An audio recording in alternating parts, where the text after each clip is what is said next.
In the last two classes, we extensively discussed spin echoes. Please remember what is a spin echo. I explained to you spin echo is nothing but application of two pulses 90 with a delay and another pulse 180 and another delay, identical delay, and start collecting the signal, you get an echo. I explained to you what is an echo. An important concept is, in the case of homonuclear and heteronuclear, two differences we have to consider. Homonuclear case, in the case of spin echo, chemical shifts are refocused but not J coupling, because if you apply 180 pulse on A, the spin states of X also will be reversed, will also be affected. As a consequence, J couplings will not be refocused, they continue to evolve. And we discussed the same thing for heteronuclear case. In the heteronuclear case, there is a possibility we can do three different experiments. You can apply 180 pulse only on a spin, or only on let us say proton, only on carbon, or on both are possible. I said if you apply proton 180 pulse only on, let us say, proton, that chemical shift will evolve. Then what is going to happen to the J coupling? They will be refocused, because you are not touching the other one, other nuclei at all. Only in the case of homonuclear place, 180 will disturb both the spin states of A and X, but in this case other is not disturbed. As a consequence, what is going to happen? J coupling gets refocused if you apply 180 pulse on any one of the spins, whether it is proton or carbon, does not matter. What happens if you apply simultaneously 180 pulse on both? Then the spin states of both of them get inverted, get affected. 180 pulse invert the spin state of both of them. Then H alpha, which is coupled to C alpha, will become H beta. Similarly, H beta, which is coupled to C beta, will become C alpha.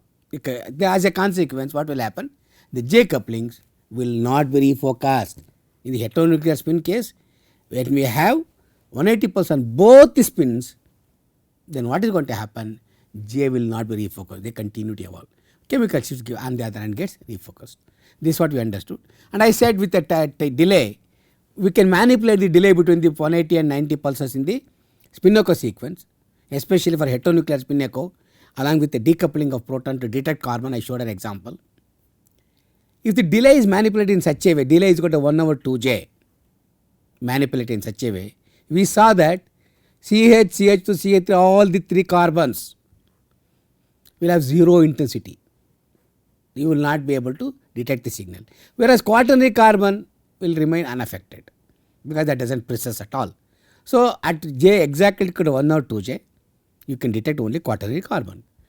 When you put J is equal to 1 over J, delta, with D is equal to, or delta is equal to 1 over J, the delay is equal to 1 over J, then what is going to happen?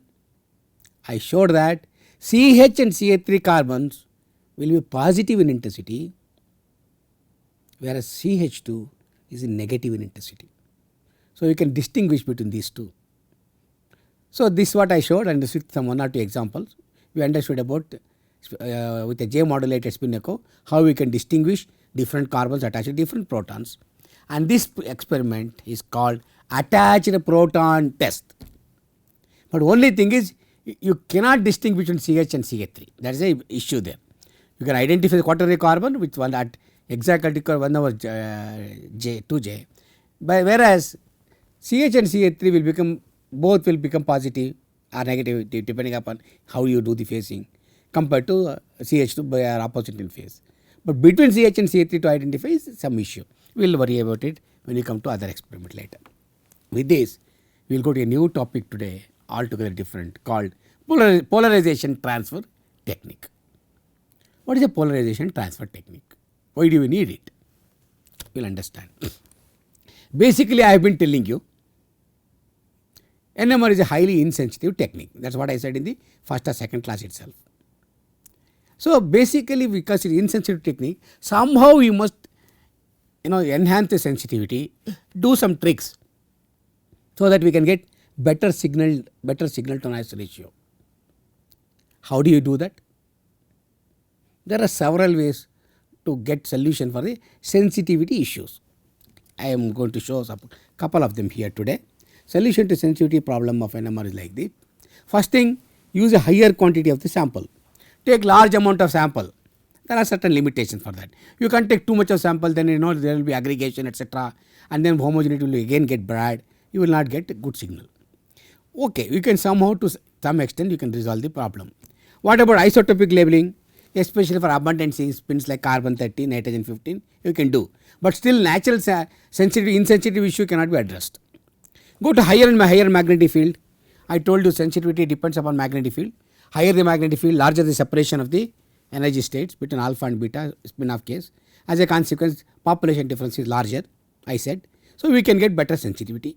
That's also okay. And also I told you the sensitivity depends upon the temperature. When I discussed the Boltzmann population ratio, I explained this. It depends upon temperature. At lower temperature, we have better signal to noise ratio. So go to very low temperature and record this spectrum. This is also not practically feasible because most of the time you don't have to do it in low temperature because there could be some dynamics in the sample which can get affected. So although there are examples like this which is possible, they have each of them has its own limitations. Another way of doing is what is called playing with the spin dynamics and design a new experiment. This is something new which is in our hands. We can manipulate the spin dynamics in such a way we can design new NMR experiment to enhance the signal intensity. How do we do that? We transfer the large population difference of proton. Proton is the highest sensitivity nuclei among all the stable isotopes I told you in the periodic table, highest gamma. Take the magnetization which is larger from proton, give it to less sensitive nuclei carbon 30, nitrogen 15, etc. Thereby enhance the signal intensity of this. You understand? A proton is rich in signal. Take the signal from proton, give it to carbon and nitrogen. Then when you detect them, as a consequence, this signal intensity will go up. This is something interesting. It is like robbing a rich and paying the poor. You take the magnetization from rich proton, give it to poor carbon 30, nitrogen 15. How do you do? What is the condition to do all those things? We will discuss now. And this type of experiment are called population transfer experiment. I can transfer the population from abundant spins to rare spins. We can do that. This is one way we can enhance the signal intensity. Okay. How do you achieve this population transfer? There are two ways of doing it. One is called selective population transfer. Other is called selective population inversion. There are two ways we can do. Both are possible. How each of them will work? How do we get the signal intensity more? We will see now. We will consider the example of homonuclear two weakly coupled protons. That means only two spins coupled. How many energy states are there? 4 energy states we have been discussing. Okay. What is the intensity of each of the peaks? In a weakly coupled case I showed you when I discussed the Popel notation. The two weakly coupled spins, each of these spins will give doublets of equal intensity. So you must get 4 peaks of equal intensity in a weakly coupled homonuclear case. And that is what happens. We will work it out by the energy level diagram. Hypothetically put some numbers to calculate the population difference. I have put 4 spins here, 2 here, 2 here and 0 here. Now what we will do is, we will calculate the peak intensity. This I know, I told you this is see alpha S is going to beta S. So this is a S transition. Here again alpha S is going to beta S. This is S transition. Here alpha is going to beta I. This is a I transition. This is I transition. Okay. Now we know that. We will calculate the intensity of each of these peaks. What is the intensity? I told you intensity is nothing but the difference in populations. If we calculate the intensity, for example I spin is this one here to here, transition from 2 to 4. Here 2 spins I have taken, this is 0. So 2 minus 4, 2 minus 0 is 2. Similarly I spin 4 minus 2, again 2. 1 to 3 transition. 1 to 3 and 2 to 4 are I spin transition. Transition from 3 to 4 is S transition. Again 2 minus 0, 2. This transition again 4 minus 2 will be 2. So in the example I have taken, the population distribution I have taken in such a way that all the 4 peaks are of equal intensity, because I have taken a homonuclear weakly coupled spins, so intensity has to be equal. That is what I chose the population for calculation purpose. Please remember, population difference is always difference between low energy state to high energy state. This is what we did. We took the difference from here to here, not from here to here. Then it will say minus and all those things. Okay, population difference is from low energy state to high energy state, because we always conventionally low energy state is highly populated. The populations have been chosen to calculate the intensity, just some numbers. Here in the beta state I said 0 population. Never be under the impression there is no population in beta state. There are enough of spins there in all the spin states. Only for calculation purpose I have taken it 0. Does not mean there is no population in beta state. Please remember that there exists population in all the states. Only the numbers are manipulated to get equal intensity for all the 4 peaks. That is what I did. Now what we will do is, we will selectively saturate only one of the transitions of one of the nuclei. How do I do that? We use what is called a soft pulse. There are two, we can apply hard pulse and soft pulse in NMR, which I did not discuss in this course.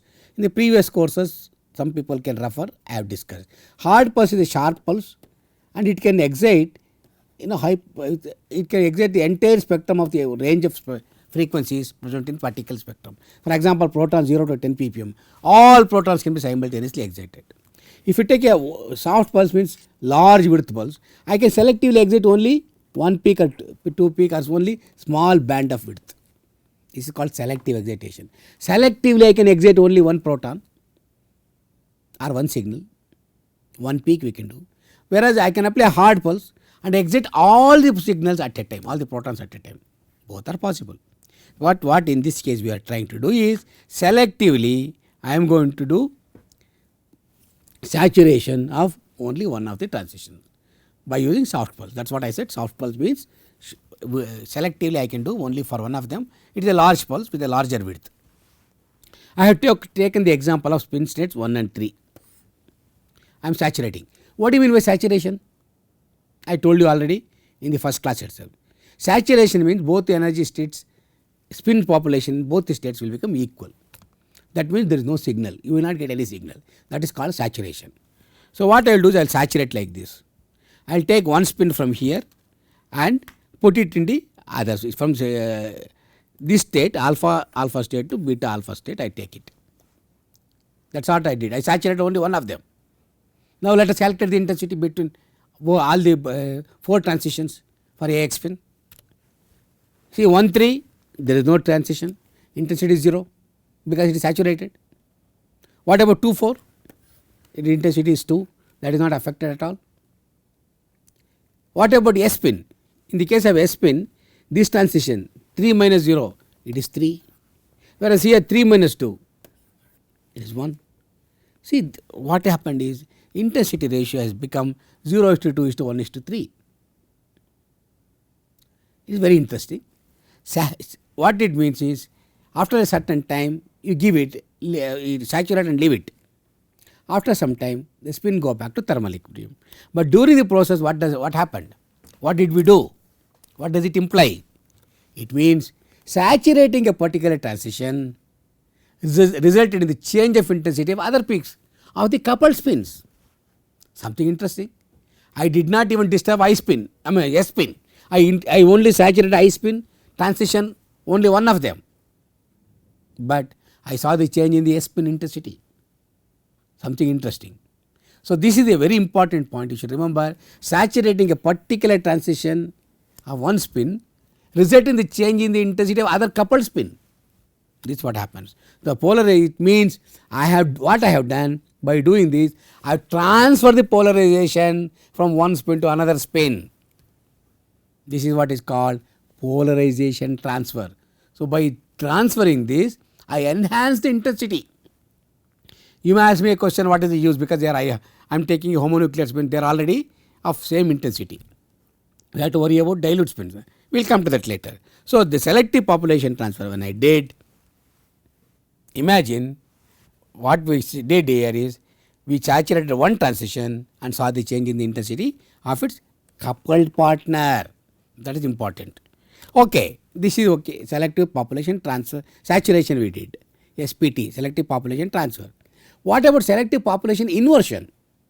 I said there is also possible, that is also possible to do. Instead of saturating, can I invert it? I have been telling you, please remember 90 pulse will bring the magnetization to x axis or y axis, 180 pulse will invert the transitions, 180 pulse results in inversion. A transition if I have to invert, that means I have to interchange the spin states between alpha and beta states, that is done by a pi pulse. So, we can selectively invert the populations of any of the particular transition. We will see what is going to happen now. Same 1-3 pi transition will take. Earlier we saturated, made equal 3-3. But now what we are doing? We are not saturating, but we are inverting. That means these 4 spins will go here, these 2 spins will come here. Then what will happen? Assume I will do that by applying a soft pulse like this. I did the selective inversion of transition 1 and 3. Let us now calculate the intensity of the peaks. Very interesting is happening.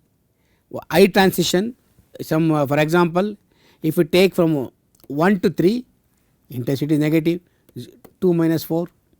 Always I told you population difference is from lower energy state to higher energy state. So, 2 minus 4, intensity became negative. Another I transition, 2 minus 4, it is 2. Go to S spin, here this is S spin, 2 minus 2, 0, I do not get any signal. Go to other one, other S spin, 4 minus 0 is 4. So, what is happening is the intensities have become minus 2, 2, 0 and 4. Very interesting. I saturated one transition and then got the change in intensity of its coupled partner. Identically, I will invert a particular transition and see the enormous change in the intensity of its coupled partner. This is what is called population inversion. So, selective population transfer and selective population inversion, both of them results in the change in the intensity of its coupled partner. We will understand that. Okay. So far, I was discussing homonuclear spins. What happens if I take a heteronuclear spin system? How does it change? We will see. Remember, I consider the example of heteronuclear carbon and proton. Carbon gamma is 4 times lower than that of proton. That is what we have been telling you. Resonating frequency of carbon is 4 times smaller than that of proton. So, as a consequence, we have to redistribute the population such that intensity should become 1:4. Correct? In the case of AX homonuclear, all are equal intensity. But if I take AX heteronuclear, depending upon the gamma, intensities are not identical. If proton has intensity 8, carbon should be 2. If the proton is signal 4, intensity 4, carbon should be 1. Because 1:4 intensity we have to maintain. Accordingly, we will redistribute the population now. We will go there. We will see the population distribution for heteronuclear case. That is why in one of the classes I showed you the energy level diagram of homonuclear spin and heteronuclear spin.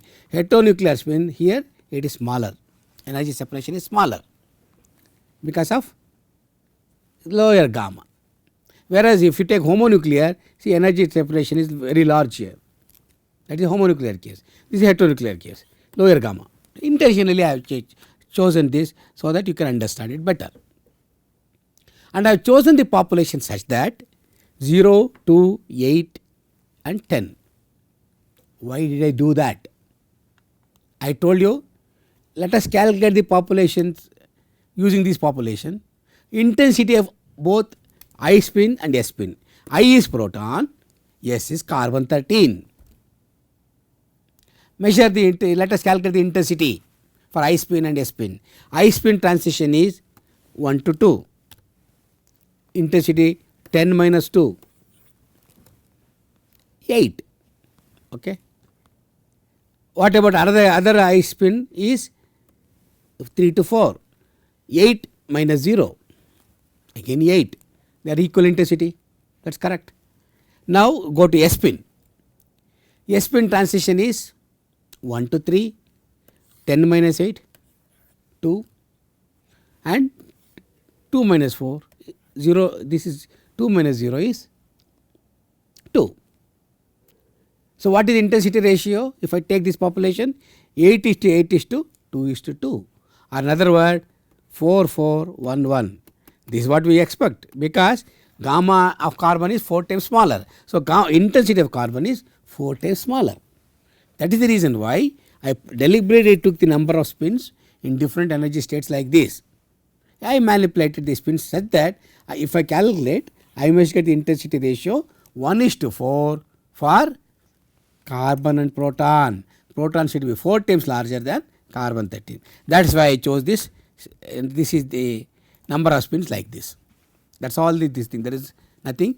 Again here in the beta state, I have taken 0. That does not mean there are no spins. There are enough of spins. Only these numbers have been taken for understanding purpose. We will do this same experiment what we did for proton. What is that we will do? We will saturate one of the proton transitions. Which is the proton transition we can saturate? We can saturate 1 3 or 2 4, 3 4, whatever. This is proton transition.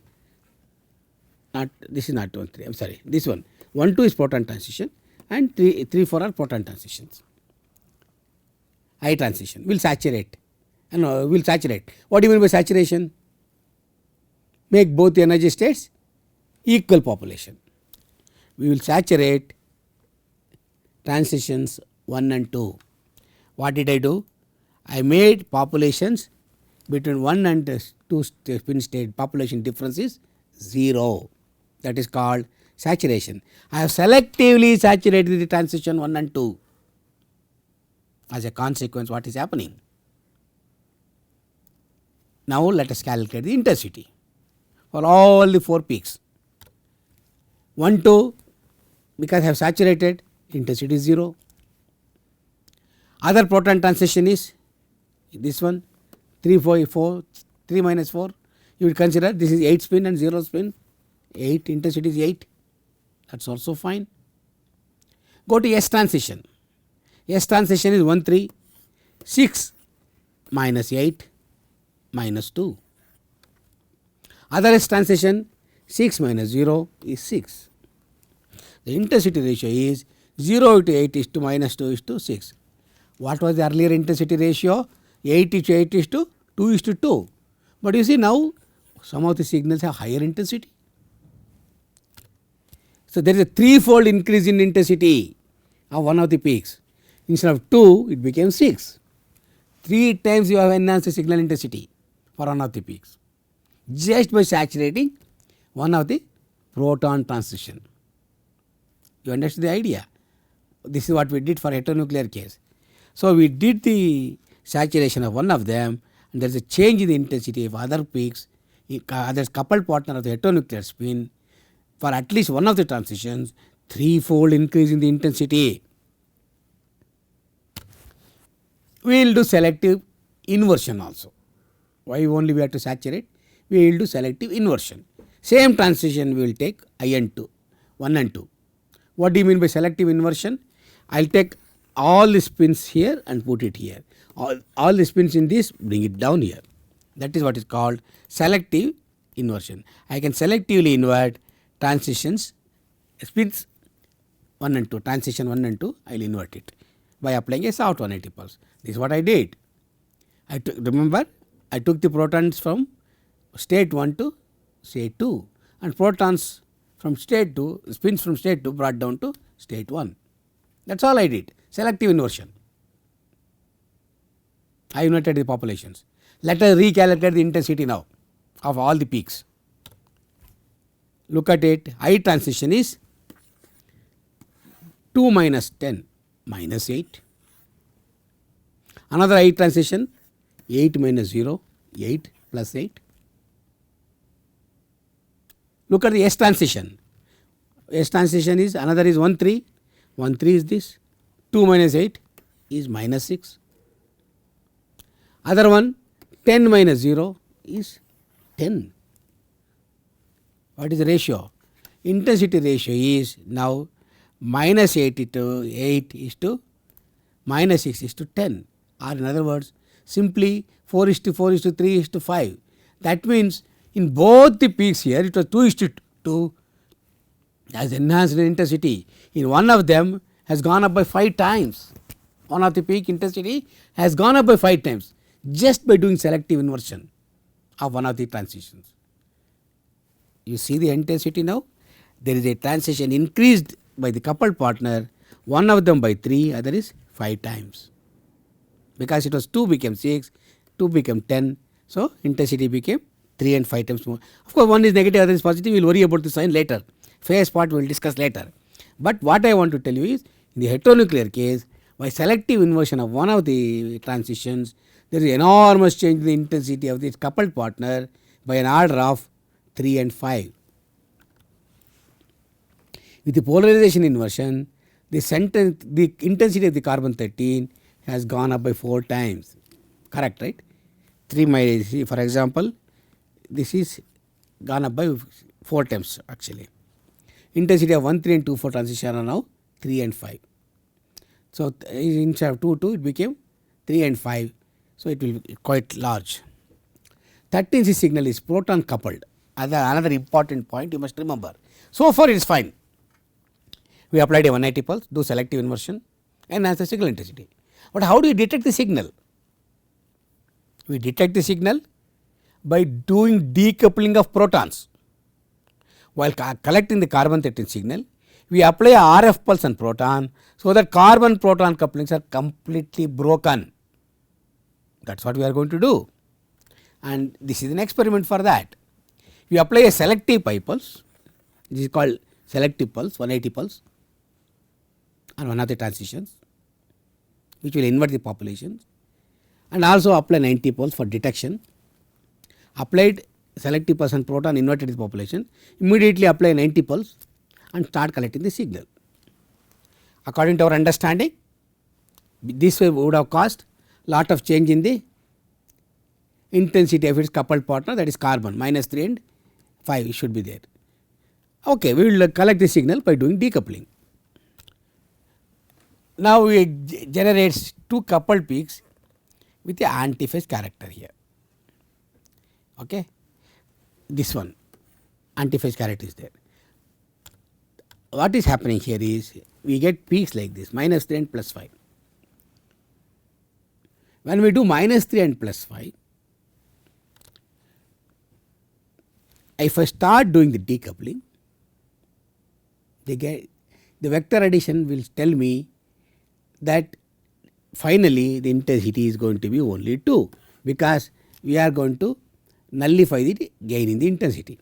Whatever intensity you have gained is lost. You understood?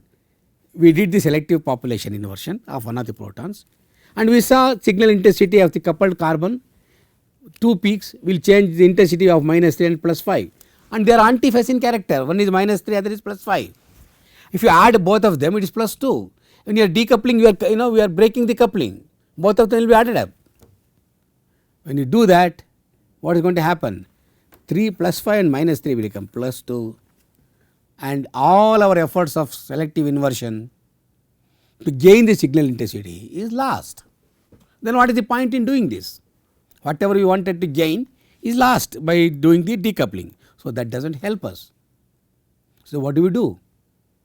We want to gain the signal intensity. At the same time, we want to do the decoupling also. If you don't do decoupling, it is a different question. But you are decoupling, that is needed for carbon 13. So this experiment has to be modified somehow, so that this intensity is not going to be cancelled out. Still we get gain plus decoupling. That is the experiment you have to do. How to overcome this problem? Very easy. You convert to antiphase peaks into in phase. One is negative, other is positive. Instead, why don't you make both positive? That's possible.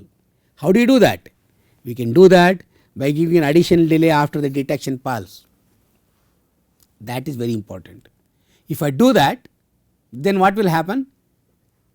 Both the signals will become in phase. When they become in phase 3 and 5, they will add up and the intensity becomes more. It will not get nullified. That is what we will do. See, this is the signal intake, this is the pulse. Earlier this delay was not there, we started collecting here only. This portion was here. But now I have introduced the delay here. And what is the delay we have to put? How much is the delay? That depends upon 1 over 2j Ch. What does 1 over 2j do? I already told you. It creates antiphase vectors, right? Already we have seen in the spin, in the heteronuclear spin echo and homonuclear spin echo, we saw that at exactly equal to 1 over 2j, the vectors were antiphase character. Already it is antiphase character because of selective pulse we are applying on one of them. Carbon 13 coupled to it has already antiphase character -3 and +5. What we do is we are going to give a delay, apply a pulse here, bring the magnetization both of them to xy plane. Then if you give a delay of 1 over 2j, this will come back. They will, that is what we saw after 1 hour, again another 1 over 2j if you give, they will move by 90 degrees and then they will come here. See what will happen? This vector, both this vector, it will not here, it will go into the actual other axis, 90 degree they rotate. They rotate by 90 degree. See, one is here, other is, one is here, other is here. They keep rotating and go into other axis, and then both of them will be on the same axis after a particular delay. In principle, if this is x axis, in the xy plane they rotate by 90 degree, it should go to y axis. So I should show this signal as this as y or this as x. I can do that. Okay. Now because of 1 over 2j delay, both the signal have become positive. Fantastic. Now we will do the decoupling. It is possible to do decoupling. Now when you do the decoupling, both will collapse. They will add up. Now become single peak of intensity 8. -3 plus 5 became +3 and +5. Now it became 8. Earlier intensity was 2:2. So what happened now? It became 8. A gain in the intensity by a factor of 4. This is marvelous. Gain in the intensity by a factor of 4 results in the experimental time reduction by a factor of 16, 4 square. So this is an important technique called magnetization transfer or polarization transfer technique. You understood what we did now? Selectively invert one of the protons and then carbon 13 coupled will become antiphase in character. Give a delay after applying 90 degree pulse, they will again antiphase become in phase character, and do the decoupling, you will get a singlet with the enhanced intensity of nearly 4 times. So this is what is called polarization transfer experiment, and actually there are 2 types of such magnetization transfer experiment possible. One is called NOE, other is called inept. So both I will discuss in the next class. In the time is up, I am going to stop here. So what we discussed today, I discussed about the polarization transfer. I showed you what will happen, how do we get the gain in the signal intensity among the coupled spins. We took the example of 2 spins. Homonuclear case, we can do the selective transsaturation or selective popularization inversion. Both of them will give the signal, both in homonuclear case and heteronuclear case. In the heteronuclear case, I took the example of carbon and proton, and I showed that the intensity when you do selective population inversion, coupled partner will have intensity -3 and +5. Antiphase character, nevertheless, there is a gain in the signal intensity. But we want to do the decoupling. When you try to do the decoupling, whatever the gain we got will be lost because they are antiphase in character. It get nullified. Instead of that, after the 90 pulse, give a delay. That delay should be equal to 1 over 2j such that this become again in phase character, these antiphase characters vectors. In which case what is going to happen? You get a signal along the same axis. You do the decoupling, you get the enhancement of the signal intensity by a factor of 4. Why this factor of 4 comes?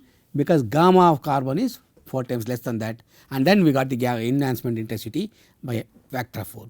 This reduces the signal experimental time by 16 times. And how do we do that? There are two ways of doing polarization transfer, that is NOE and INEPT, which I will discuss in the next class. Thank you very much.